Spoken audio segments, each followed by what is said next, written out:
In addition to getting to kick off the conference, my other pleasure is that I get to introduce our first speaker of the opening plenary session. Dr. Brett Talbot is a chief scientist with the Armed Forces Simulation Institute for Medicine, and that's actually a lab that's part of the Telemedicine and Advanced Technology Research Center for the Armed Forces. So, he's both he's a pediatrician, a veteran, as well as the chief scientist, and he's technically a founder of that institute. So. He comes well recommended. Several people have seen him speak, and I think you'll find him a very engaging speaker. So let's welcome Dr. Brett Talbot. Thank you, Todd. Pleasure. Well, thank you, everybody, for the warm welcome. I'm very pleased to be here and be here with the group on information technologies and all this great stuff that I've been seeing. I had my orientation about an hour ago.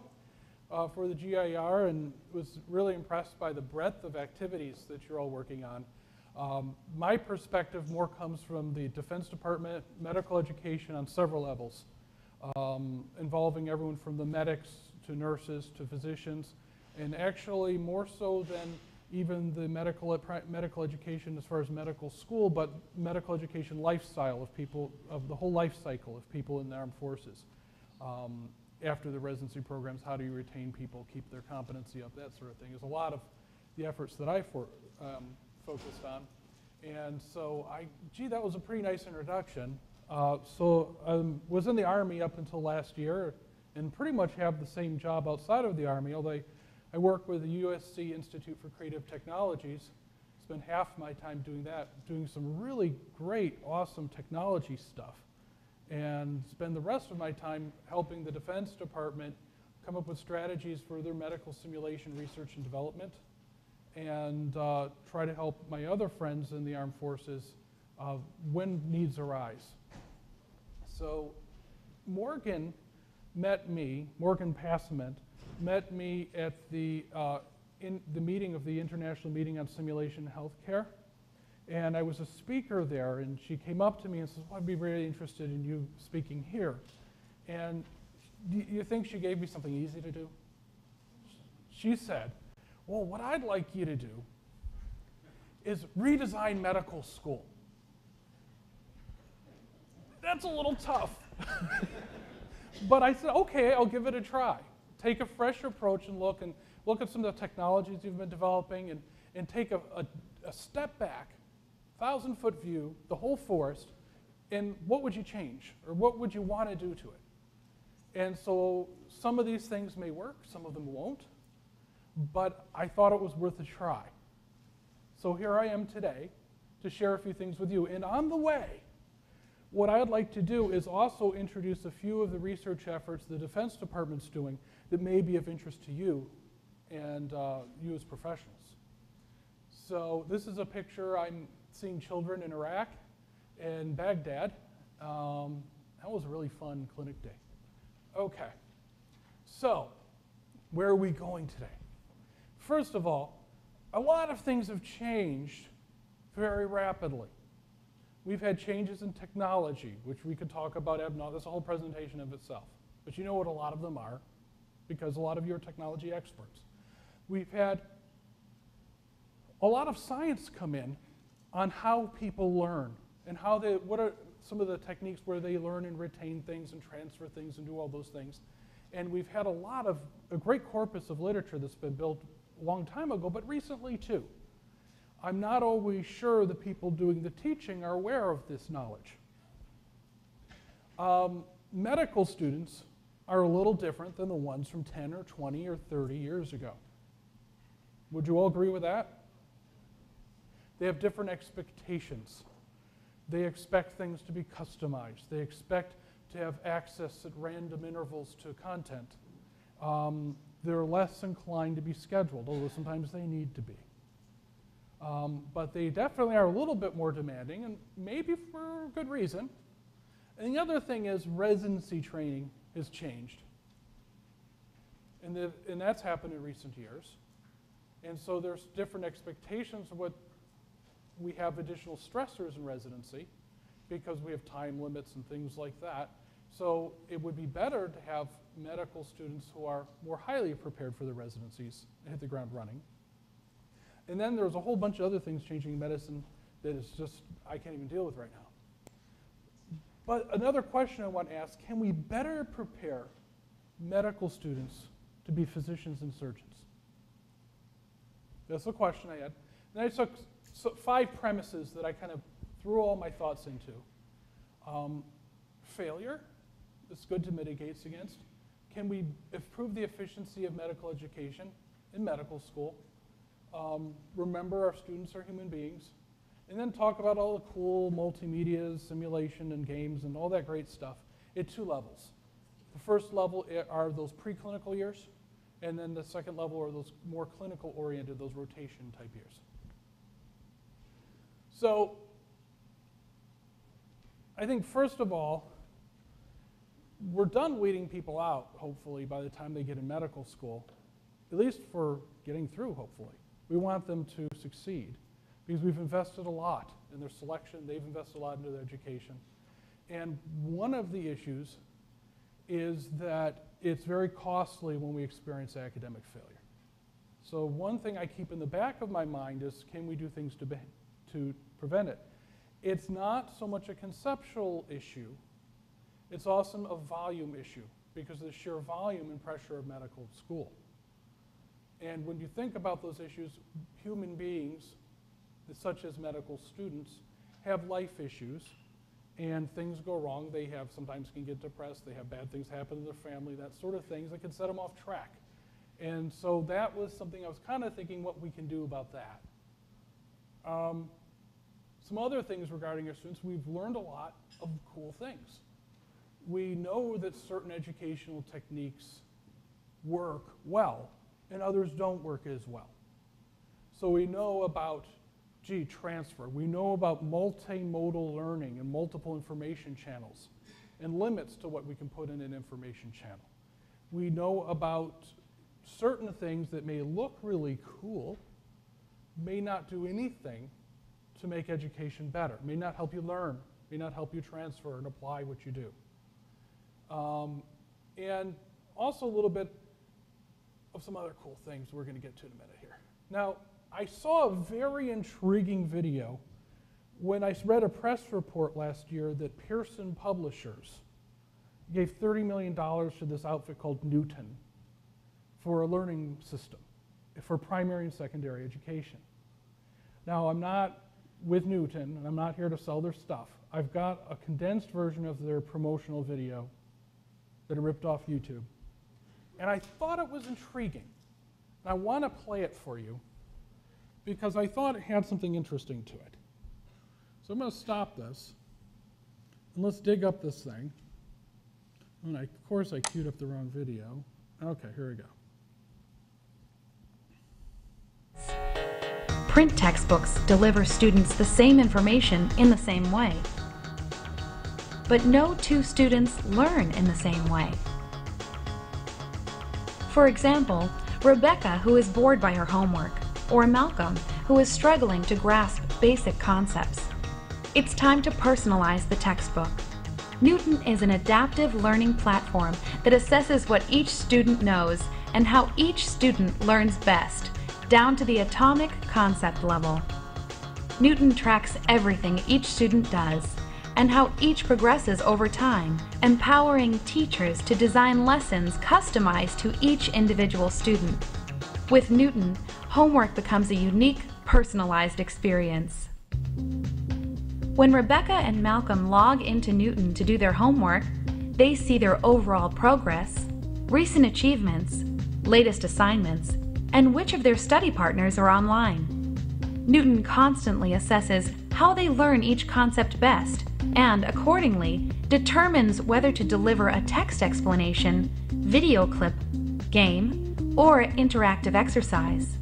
Newton can provide a short, bite-sized piece of information or a longer one, depending on how the student learns, and adjust the amount and difficulty level of practice questions. Newton knows Malcolm consistently has trouble adding equivalent fractions. Newton also knows that Malcolm's mean attention span for arithmetic concepts is very low, but that we can significantly increase it delivering concepts visually or in game format. So, Malcolm receives video material about finding fractions and shapes. He's also given an interactive game, as well as personalized hints from his teacher. Newton can even recommend a study partner who has a similar learning style, but who knows concepts Malcolm doesn't, and vice versa. Malcolm lacks confidence and struggles with retention. Newton has found he does best if he receives only easy practice questions when he first learns a concept, followed up by a higher than average number of return visits of that concept over time in increasingly difficult questions. Meanwhile, Rebecca, whose performance in geography is significantly above average, is fed higher-level material and practice problems. The challenge with Rebecca isn't teaching her the concepts, it's keeping her engaged in geography so she'll reach her potential. Both Rebecca and Malcolm can review their results and see where to focus their studies to prepare them for class the next day. When teachers log into Newton, they're provided with detailed analytical tools to assess their students' concept mastery compared to that of the rest of the class, to the region, or even compared to all students on Newton. Teachers can create personalized rewards for students to earn, or Okay, so I thought if that's real, that's a big deal. Something that uses an information system to tailor education to the individual's needs. I think that's profound. I mean, is anybody else excited by that? I mean, I think that's extremely exciting. And I think it's a little off for medical school, though. But I think the concept, the general concept, has been just recurring to me and thinking, yeah, I think that's something we sort of need. Now, one of the issues is that we don't have a lot of Malcolms in medical school. If you look at a bell curve distribution, medical students kind of hang out in that orange zone. And we're not dealing with people who cannot grasp conceptual issues. Okay, if they can't grasp conceptual issues, they should have never been admitted to the medical college in the first place. It's an issue of volume, and sometimes it may be an issue of providing optimal sources and optimal types of learning, but the job of providing the optimal is not as hard because people can use most learning materials and sort of figure things out. So I see some nods from an attentive person there, and I'm really enjoying that because I'm getting like this nonverbal feedback. It's awesome. So one of the things and by the way, of the 5 concepts, the first one's the least thought out, so I'm sort of thinking out loud here.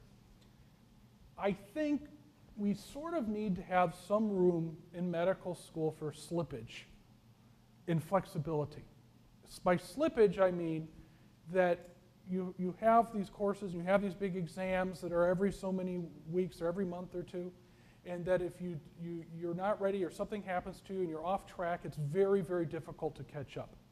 So having enough flexibility in a schedule for someone who gets off track to get back on elegantly is very important. So the top is what I would say be kind of the traditional medical school model with these green units. And then below that, they're spaced a little farther apart, and then there's this kind of yellow. The yellow, I would think, would be some of the other topics that are not at the core, as well as the fact, do we need to learn every topic to the same level? I think certain people with certain levels need to go an extra step with certain topics, where others can maybe learn a more base level or standard level of a topic. And I think that depends where you want to go. And I think giving students a choice is saying, okay, you've got 8 master topics. You need to go to the advanced level on 3 of them. Choose.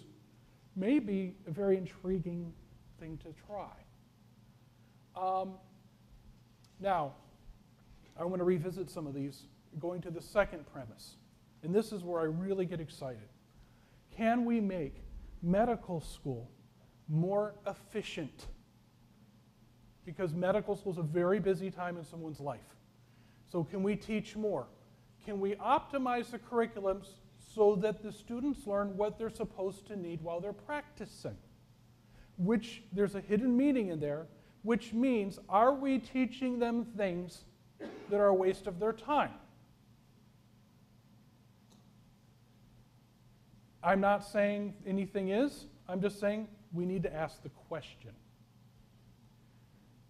And because we need to justify everything they're learning and we're teaching them. Because time, and especially in those first 2 years, is very precious. It is quite limited what we can fit into that because of the tremendous volume they need to learn. And I think when we spend time together, we need to be spending a lot of that time doing meaningful things.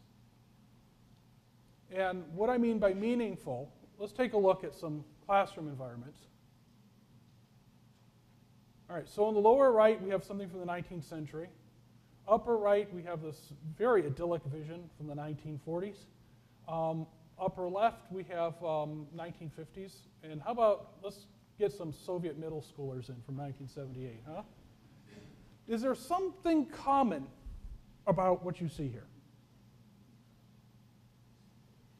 Are you ready to learn 6 hours a day? Really? So I've got this master transmitter ahead of me, transmitting all this knowledge that's supposed to be magically appearing in my brain. I'm thinking about something else most of the time, to be honest with you. And most students do. I know there's some students who love it, but it's not the way I learn. And I think there's just limits to what you can do. And the big, major, super major flaw is the lack of a feedback system. Okay, and I know you can do super interactive lectures, and that's what those giant medical school halls that are shaped, these conical shaped halls are designed for, right? For people talking and interacting with students. So, I don't think so. So I think we need to look at approaches where we have more interaction and we have feedback. Feedback and assessment is something we're going to see a lot. So we know how to adjust course. Almost like a guided missile. There's a sensor that says I'm off by this many degrees to my target. I readjust, and I need to do that every so many times a second.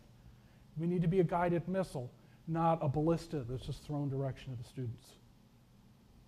So a thought around the race is, well, if we want to do some new things, we've got to make some room. And how do we do that? First thought, and I'm speaking from ignorance here because I know they're changing the MCAT, and I don't know how they've changed the MCAT, is the fact that can we use the MCAT, which is an excellent predictor of success in medical school, can we use it to make assumptions about what people already know?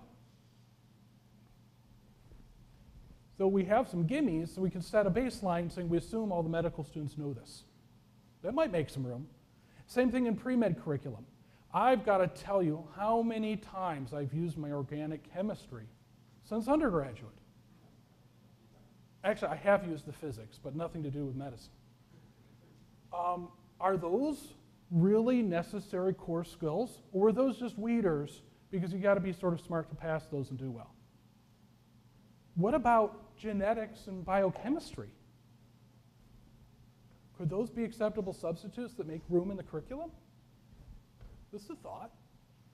And ask yourselves, are there areas of your curriculum that are outmoded? When you teach something, why? I'm not saying, don't say, Dr. Talbot told me our curriculum's all old trash and oh my God, don't go back and say that. I didn't say anything's outdated. But think of what might be in your curriculum. Okay, some people also keep 2 sets of books.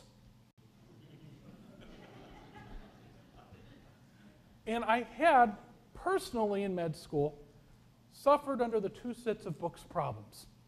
What is the 2 set of book problems? The 2 set of books problems is I go to the med school bookstore, whatever that is, I spend all this money on all these great books, and then instead of that, when I go to class, they give me this gigantic stack of stuff. So these are the notes for the class. And now the students go, yeah, that's what, so then I go to the lecture to find out what's in the notes I actually need to know. Then I've got the book. And then maybe we'll hire a scribe to take notes on what the lecture said, so we'll have another set of notes for the notes. They're supposed to say what's in the book, which is probably based off the textbook in the first place. Is that a little crazy? And I'm a busy medical student, and I'm supposed to spend my time doing that. I did. And I didn't realize till I was studying for my boards that I actually liked the book a lot better. And I'm like, wow, this is so much more efficient. And I should have listened to my friend Mark, who didn't show up most of the time, and got higher scores than me because he read the book. And it was 2 years. I should have figured that out. So, but I didn't until it was too late. So I think we need to go back to the book. Pick a book and stick with it if it meets your curriculum. And it doesn't have to be Pearson's book or McGraw-Hill's book. It could be your book. But it needs to be, can we condense it down to one tome of great knowledge that we can use, rather than having all these varied tomes for a subject? And I mean, I know there's exception. That awesome renal book by Vander and some of the other little things like that are great. So I would like to, we'll talk about this, but we can customize as medical schools a book. The publishers are and willing to do this. Have dynamic material on some sort of multimedia textbook that can change and adapt to the student's learning or where they are in their learning. We'll talk about that a little bit more in the next phase. And then these LMS systems, they kind of work, but I don't think they do enough. We sometimes put some course material in. I think they need to be smart enough to have a global perception of how you're doing in your courses and globally in medical school, and have the smarts to be able to assess how you're doing and where you're headed on your trajectory. And I think it needs to grab that from all the different areas. I don't think just having some scores populating in a spreadsheet and a database is enough. You have to have a system that can do something semantically with it and present the information to the student and to that student's mentor or supervisor in a way that means something. I think some of the LMS stuff has really fallen short, although I know there's a lot of innovation out there as well. Okay, this one is my real peeve here. This is a bell curve distribution of scores on a test. I don't care if it's anatomy, I don't care if it's biochemistry, I don't care what it is. This is how they make tests in a lot of medical schools. I want the average student to get about 50 to 60% of these questions right. So I can really make a nice bell curve distribution and show my standard deviations and show my people who get honors. Problem. So, the red is where people failed. The green's where people passed. So, the student who learns 40%, got 40% right of their anatomy or their whatever topic, it's okay for them to be a doctor because the test is that hard. And most of the time, listen, we're not graduating a bunch of people killing people too much. So actually, we're doing a pretty good job in medical schools, I think, overall. But it's okay for them. They get the same pass as the person, the gunner on the right there. My problem's with the gunner, not that they're not doing a good job, but if it's enough to be a decent doctor, getting in the middle of that, is the person on the right wasting some of their time? Is the average student and the one struggling wasting their time with volumes of material that may not be the core necessity of what they need to learn? We're throwing crap in these tests that is beyond what they're going to ever, ever, ever retain. Why? That is crazy. It's crazy because we need people to remember this stuff for later.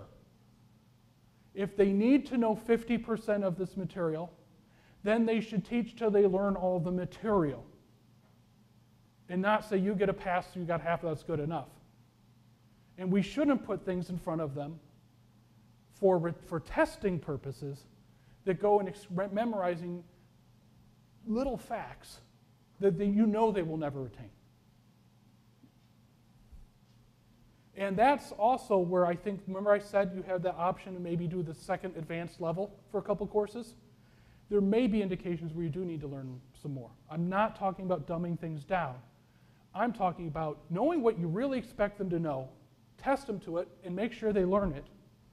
But don't put a bunch of fluff just to see who could memorize a book better than someone else, because you're wasting their time. They are paying you for their education, not the other way around. Students need, was I a little bit passionate about that one? I went overboard. Students need lots, and they love performance data. They love data, and we need to quiz our students relentlessly, frequently, often. And I imagine this multimedia textbook sort of concept, or you do it on your PC or your tablet. I don't think you should go very far without being asked about what it means, and ask what you retain the things you need to know. Then ask them again shortly later, then ask them again shortly later, and then adapt that over time. And then at periodic intervals, test them. So when it comes to time to take the test, it won't be a big surprise. And we can reduce the cram cycle. Because when you cram, you are causing inefficiency in the learning mechanism, because the more they cram, the less they retain. This is not about what you can learn that month. This is what you know when you graduate and you go to your internship or you go through your practice. You need to carry the useful information through your lifetime, not for that one test. So, frequent quizzing is an awesome idea. That's the loop-de-loop there is about the feedback cycle. Be able to adapt, to be able to provide that. You need data to know how people are performing. And getting it once a month on a topic is not often enough. You need it every few days. Okay, this one, tell them what they're going to be tested on. They always ask that. It's okay to tell them. We don't need mysteries, what they need to learn. Nothing needs to be a mystery. Okay, this is one you may not have heard before. Continue testing students after the topic has ended. If you need anatomy to be a medical doctor, is it okay to forget it and then remember it 2 years later and then forget it? It's not. They really need to know some of this stuff. Maybe not at the same level of detail, but they do. We should continue with our automatic testing or IT-based infrastructure testing, testing people at some degree on the material they've had previously by integrating it into future tests or review topics so that when they go on and say, okay, now it's time for your anatomy review, and then they show some lapses, they can go back and review. I think this is important. This is something we're looking at very seriously doing in the Defense Department at the postgraduate level and continuing medical education level. And I would like to point out 2 serious research efforts. One is, these are actually under review currently for award. There are 2 $4 million awards we'll be letting out in the Defense Department this summer on something called the Medical Practice Initiative, Breadth of Medical Practice. And what it is, it's basically looking at mining electronic health record data, and it'll say you're a pediatrician like me, or you're a cardiologist. It says, okay, your board says you need to know all this stuff. Let's see what patients you actually see. So we pull out your ICD-9 codes of your patients, and we say, okay, you see this much of the breadth of what you're supposed to see. And we're trying to determine, if you don't see things very often, how rusty do you get? And do you remember things about them? And do you remember what to ask a patient when they come in with something you don't really expect? And that's the data. We're trying to get decay curves to find out how long you're not seeing things before you get really crummy at it.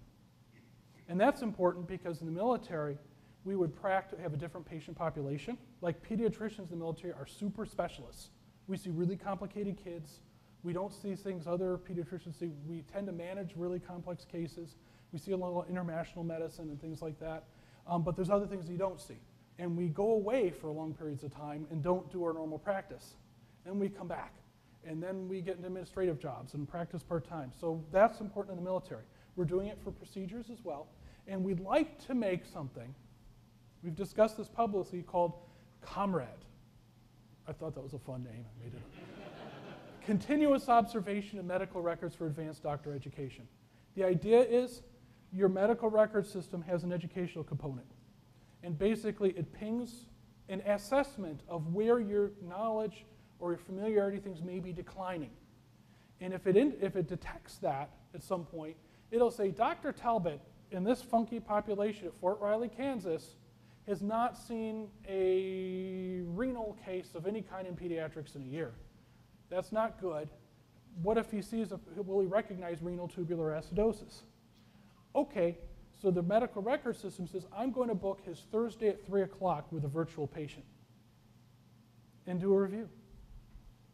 And if Dr. Talbot went away to Kraplakistan or somewhere else, when he comes back, maybe he shouldn't be seeing patients full-time. Maybe half his schedule should be training for a while he gets back into the groove.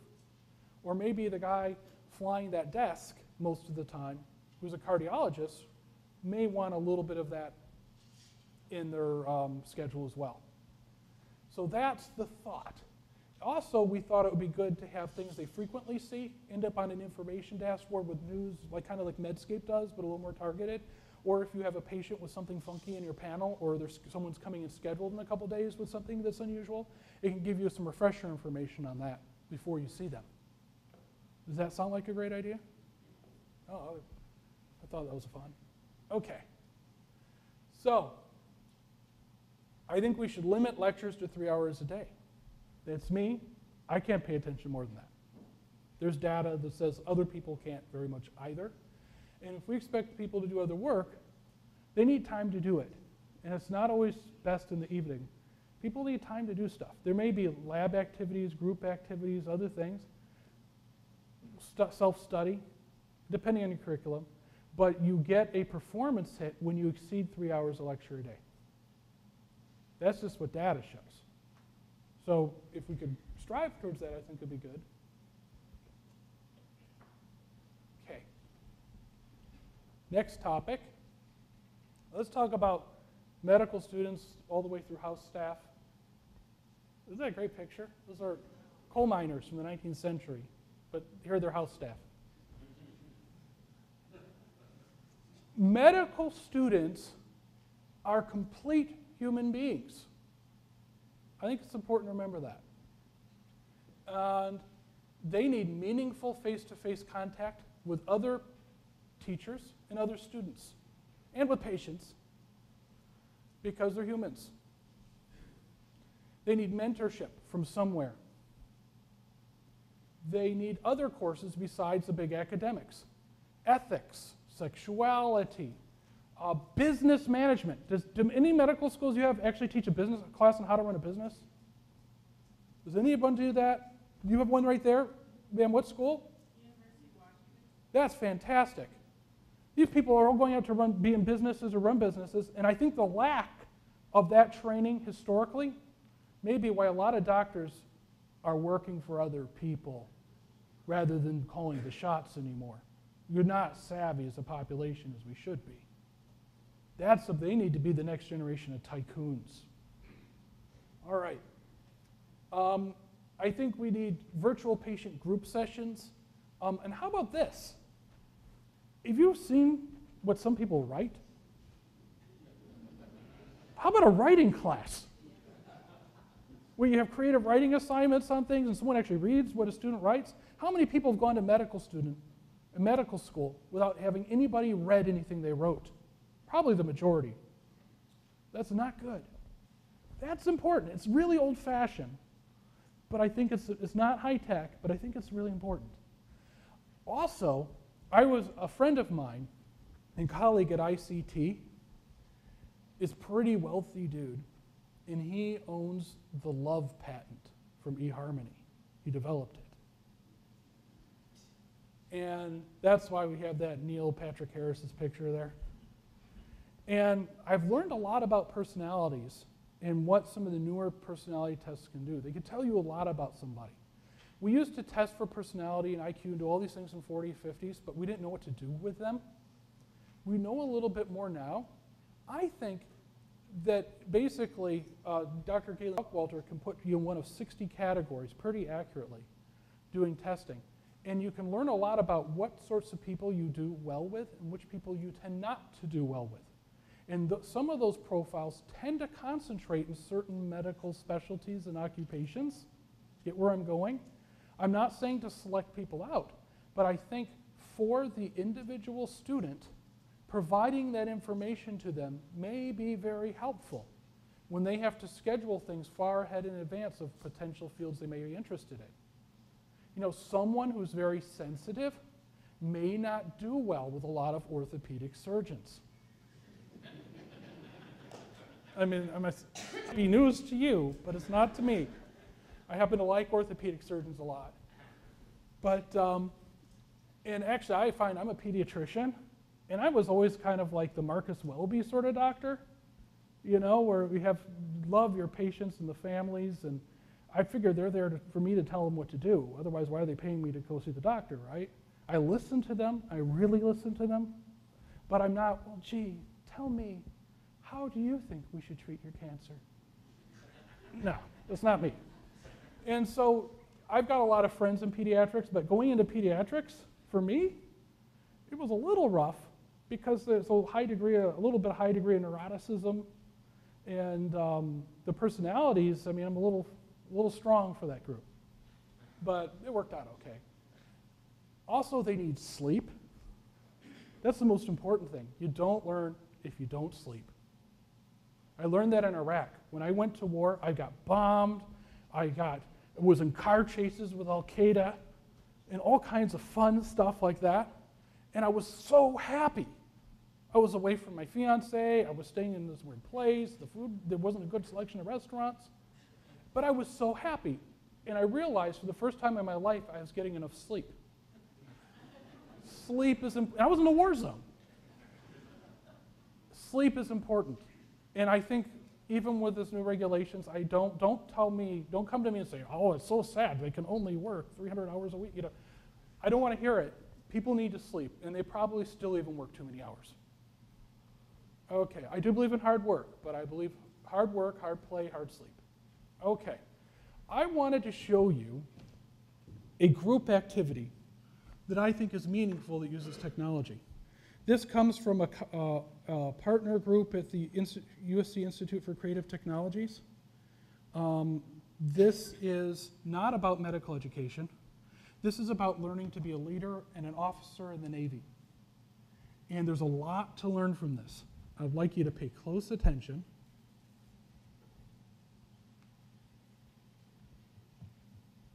Okay, or maybe not.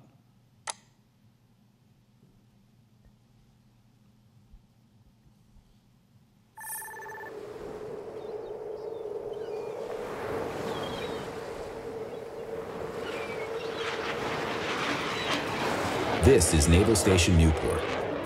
Here at Callahan Hall, officer candidates are learning naval sciences and systems.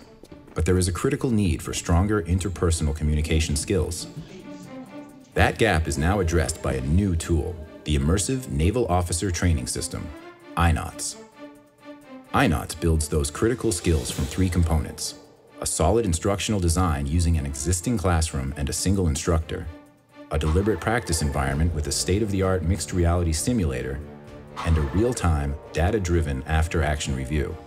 Together, they provide the structure and tools needed to teach, practice, and assess these vital interpersonal skills. The first key component is the instructional design. This is a very complex skill. You know, the Navy is really good at describing what important interpersonal skills are and why they're important. But what they lack is a structured environment for teaching and practicing those skills. The INOTS platform delivers universal rules that give all officers, regardless of personality or background, a solid leadership foundation. Say this petty officer who now is in not the best mental state, wasn't doing his work as well. Well, that diminishes the capability of the ship. The instructional design is founded by empirical research and doctrine and guided by SME input. That solid framework is reinforced through the innovative use of story and short animations that provide concrete demonstrations for how to employ each skill. Car payment is $700 a month. Holy crap, Reddick. Did you buy the Batmobile? The result is an accessible, engaging classroom experience. But mastering these skills requires a deliberate practice environment. The traditional way of teaching interpersonal skills using live role players has a problem.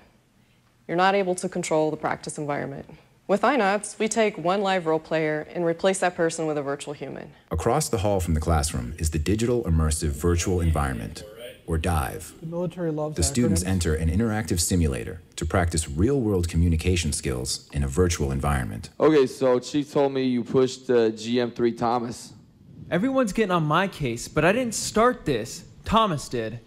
This is GM2 Jacob Cabrillo.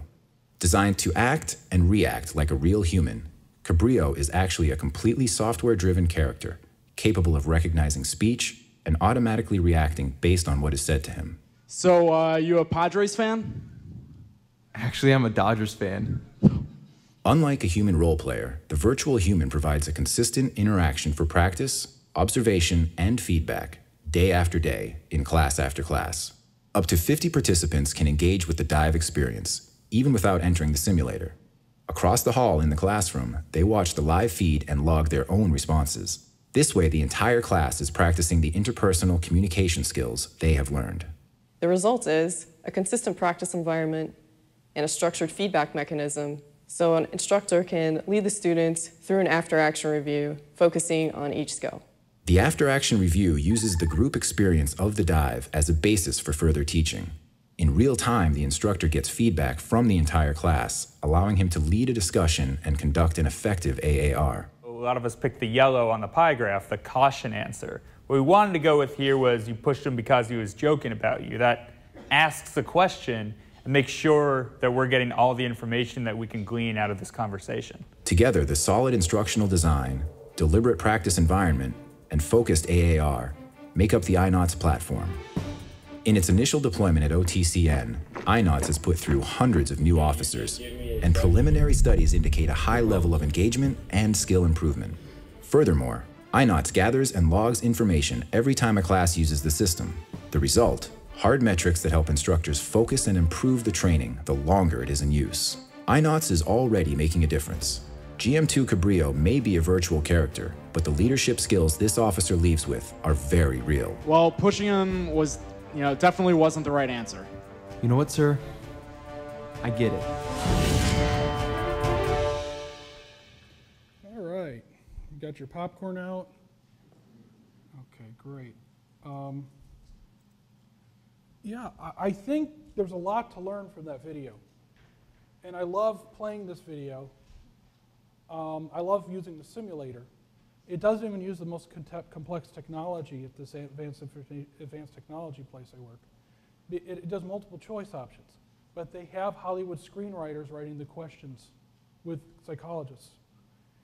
So the combination of instructional design, a practice environment, and a real useful visual after-action review to assess performance and to go back and revisit and modify things, I think our model for any simulation type training environment, and maybe even any training or learning, having something, whether it's even if something in a textbook, being able to say, here's how we design it well, here's what we're delivering, here's the way we can provide you feedback on how you've done. I don't think it matters what it is. That is the right way to do things.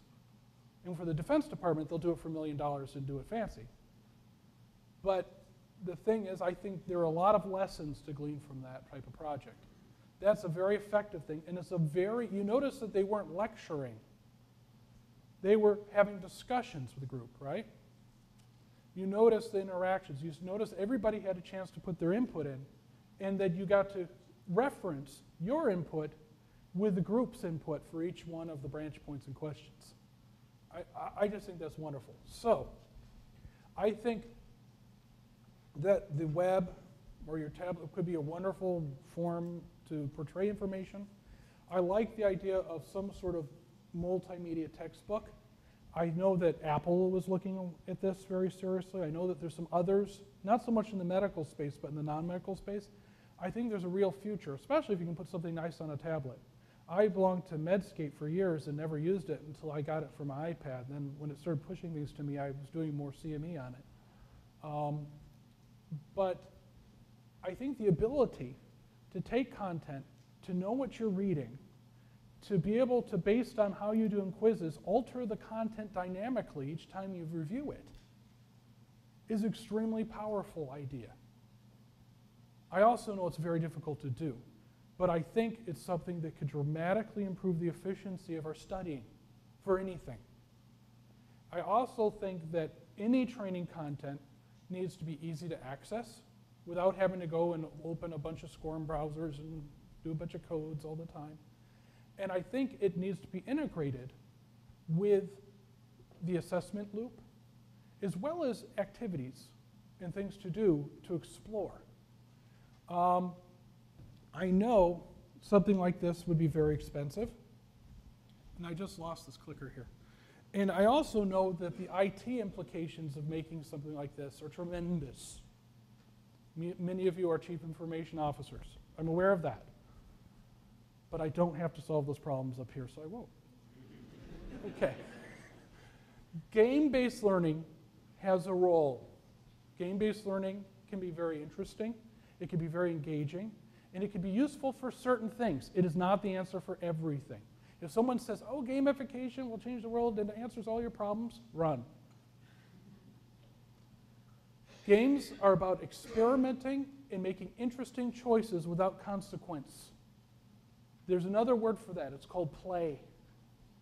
And it's a good thing. It's how we learn to navigate the world.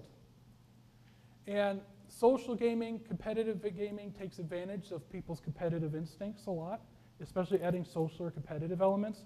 I learned that in medical school at Wayne State University. I ran the computer lab there, and I set up Duke Nukem and Quake in the computer lab, and you would think everybody was working very studiously at lunch, but all of a sudden someone would go, ah, I got you, you know, or out of nowhere, because they loved competing and blowing off some stress. They loved that ability to compete if they wish, or ability to socialize.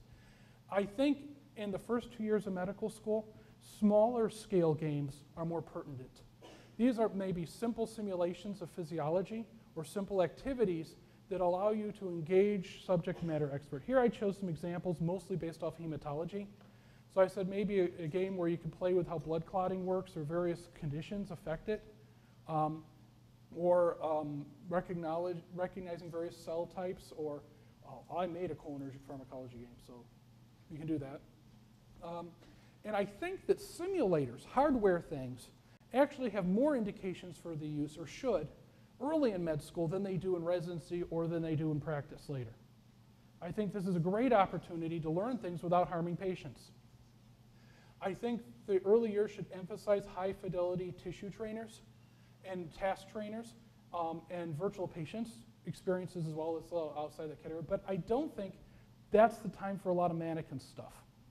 I don't think they're well suited to sort of those individual tasks as well. Games don't need to be everything, but I would like to give you a caution that there's a lot to learn from video games. The gaming community knows how to engage people, put them at the optimal level of flow, how to reward them, how to keep them going, and how to make things interesting. And people really get drawn into them.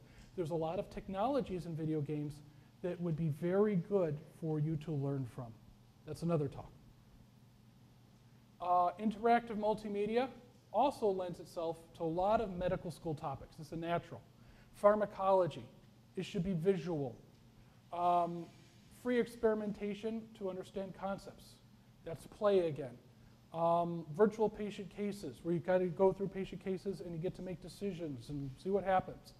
Also, I think that physiology engines are a very useful tool. We used to set up all the dogs in the lab with a physiologist, and you clamp the aorta or do these things, and you know, that's not always really nice if you don't have to do it, but you can do that on a computer without harming anybody or anything.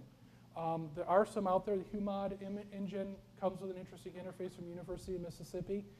The Defense Department is in the process of selecting a public physiology research platform, which has a very broad and deep set of capabilities. And the concept is that we're going to, as the DoD, produce this awesome physiology engine. And by the way, you can put it in your own program, use it for free, or use it as an educational tool. And it's free to everybody because the taxpayers bought it. So that's something you should be aware of.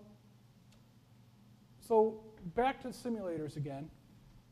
I think it's good to do simulators in the first 2 years of medical school because we've got them in one location. We can control when they're scheduled. We control what tasks they're focused on. Doing it early when it comes to physical skills is important because when competency takes time, you don't get good at suturing right away or putting in an IV right away, do you? Why not practice that if we can do that early so that we can build up our level of competence and skills? We know it takes a year or two to build some of those things up. And so having proficiency going into the clinical years gives you a leg up so you can learn more advanced things.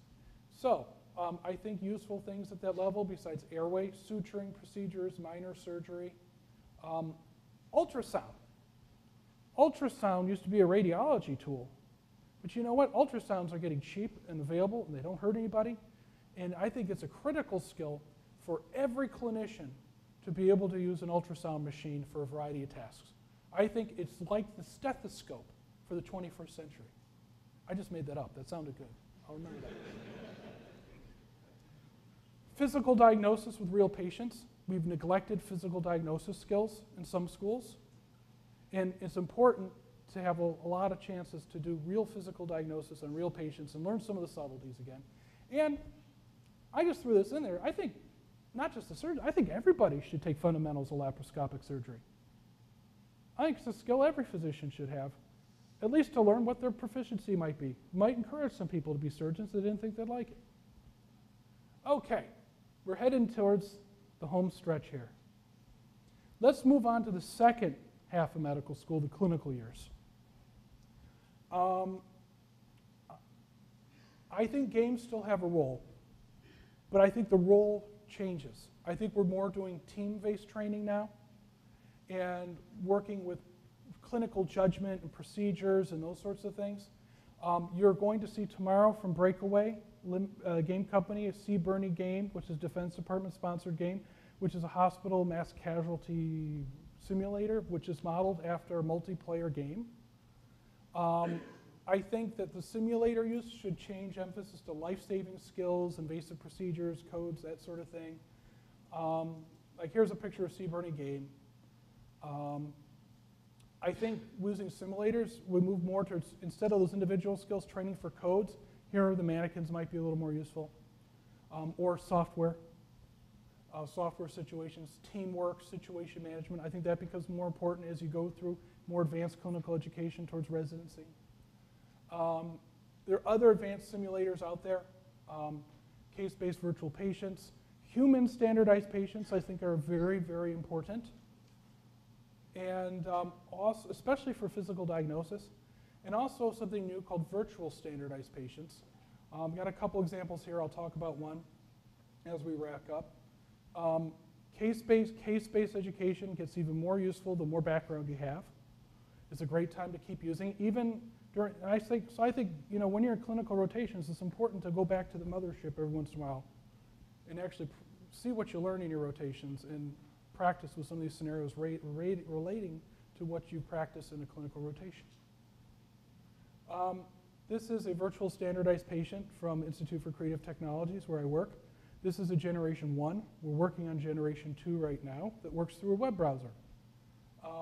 You can have a free conversation with these. They understand speech, type text, they talk back, they are capable of nonverbal discussion. They can get angry. They can get angry enough to flip you off.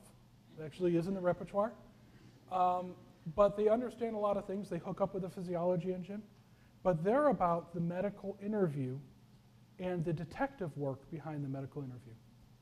And so one of this, and I made a glaring omission here, I need to correct. Our project is called the SimCoach Standard Patient Studio, which is just getting underway now. It's a USC-led consortium with us, Keck School of Medicine. We have some advisors, National Board of Medical Examiners, Uniform Services University, and Breakaway, which happens to be here. That's a good thing they're here. $8 million R&D project from the Defense Department to make this new type of virtual patient. It's meant to complement other types of virtual patients because it's about the detective work of interviewing a patient. It's meant to be a virtual version of a human standardized patient. And it has a very serious emphasis on assessment. We talked and interviewed medical students. They said, tell them about your standardized patient encounters. They said, well, they are fearful of capricious judgment, so they need something objective, and they feel they don't know what questions they could have asked that they didn't.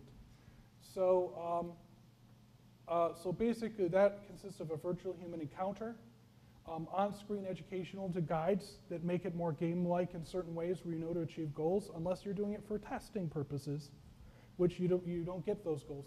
And the conversation goes from open to closed questioning. You do better if you start open, because we want people to learn to do that. And give very, very meaningful assessment and feedback. So that's a project that has been selected and has yet to kick off to do this new generation of virtual standardized patients. It's what I'm working on a considerable amount of my time.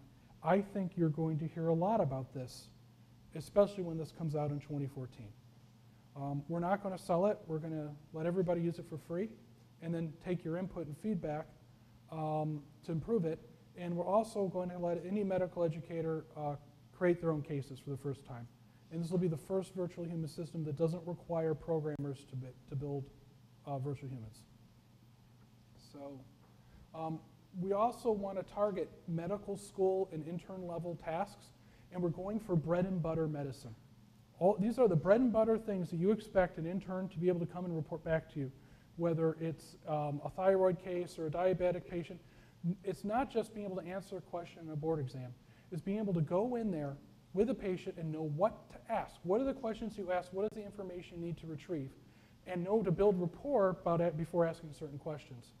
And so we're going after the bread and butter medicine cases and general medicine type cases first. And because that's part of playing detective as a clinician. So I think there's a lot of room to innovate. I don't think it's easy. I think it's hard. I think you people are here because you like doing hard things and challenging things. I think that one thing we need to do is, if you want to try to do some of these things, you may need to recognize that some of your staff at your medical schools are going to work very hard on a lot of things, but they may not get all these things. And you need to introduce people who do get some of these things to these other people, because this is not things that are easily picked up by some people. And I think many of you experienced that back at your home institutions. It's easy to say, this is a cool idea. Wouldn't this be great? I know that the IT infrastructure in pulling some of these things off is a considerable challenge. I think it's more than most medical schools can do on their own. I think it's something to do some of these visions, especially like a super multimedia textbook. I think it's something that might take a national effort, or at least a regional consortium, to do something that appropriately. I've been lucky enough to leverage Defense Department dollars for big ideas, but we can't do that for everything, because it has to be germane to exactly what they're doing. But I think that if we can do some of these things, I think we can achieve a higher plane of excellence.